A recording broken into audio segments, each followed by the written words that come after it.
மொழி தரன்.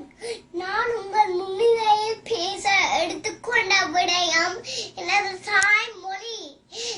தாய்மொழி தமிழ். இது உலகில் உள்ள மூத்த மொழிகளில் ஒன்று. தமிழ் மொழி பேசுபவர்களை தமிழர் என்போம். தமிழ் என்றால் இனிமை என்று பொருள்படும். இத்தகைய இந்த இனிய பண்பாடு கலாச்சாரம் நிறைந்த தமிழ் மொழியை உலகறிய செய்ய வேண்டியது ஒவ்வொருவனதும் கடமை.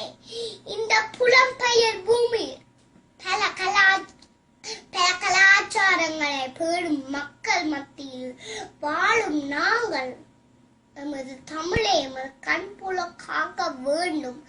தாய்மொழி தமிழை படி, இதை யாரும் அறியப்படி. இன்பத்தமிழ் இதனை படி, வண்ணத்தமிழ் வளரப்படி. வாழ்க தமிழ், மலர்க தமிழ் ஈழம் என்று கூறி இடைபெறுகிறேன். நன்றி, வணக்கம்.